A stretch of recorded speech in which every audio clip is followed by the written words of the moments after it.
Nampak macam awak sangat teruk. Boleh saya tolong awak? Tak ada siapa boleh tolong. Sebab tak ada orang yang kenal siapa saya. Awak tahu, tak semua orang kenal siapa saya sebenarnya. Apa yang orang tahu ialah gambar dan iklan aja. Kita berdua mungkin berbeza. Kalau awak nak, kita boleh kenal antara satu sama lain. Tak, mereka tak boleh kenal antara satu sama lain. Apa yang dia buat ni? Saya tak boleh biarkan orang sayang saya. Dan takkan boleh. Walaupun dia baik, manis dan bermurah hati dan kacak dan berani. Walaupun dia awak. Saya pasti saya boleh faham kalau awak boleh jelaskan pada saya.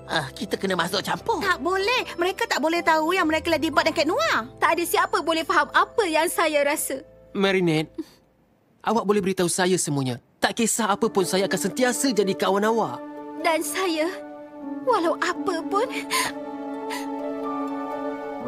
saya akan sentiasa jadi...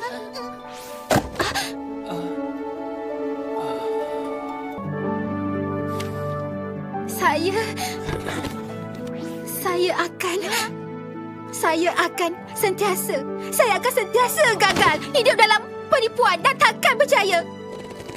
Saya tak kisah, Marinette. Saya cintakan awak seadanya.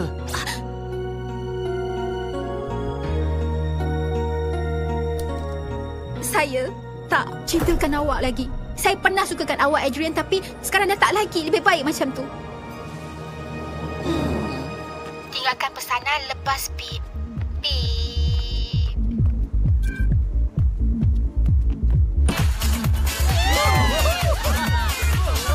Alia, awak ada dengar tak Mel suara Marinette? Ya, tapi itu sebelum ni, Zoe. Sebelum apa? Sebelum Marinette betul-betul terganggu.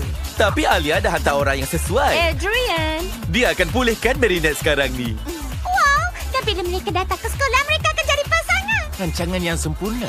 Tapi awak belum betul-betul pasti. Percayalah, sekarang ni masanya. Betul. Marilah, menari dengan kami.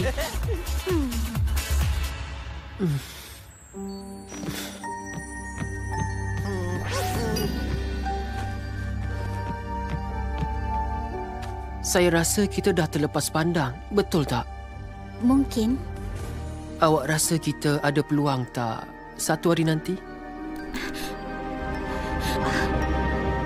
Tak.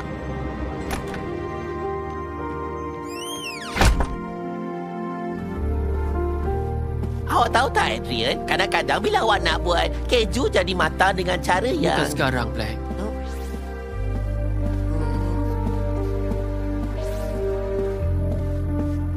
Maafkan saya.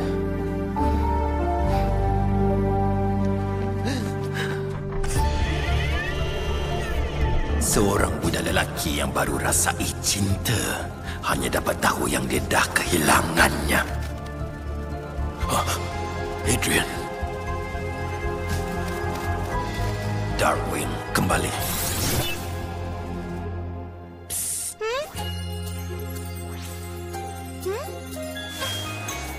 Sugar Cube paksa mereka untuk pilih di antara cinta dan misi mereka. Teruk betul.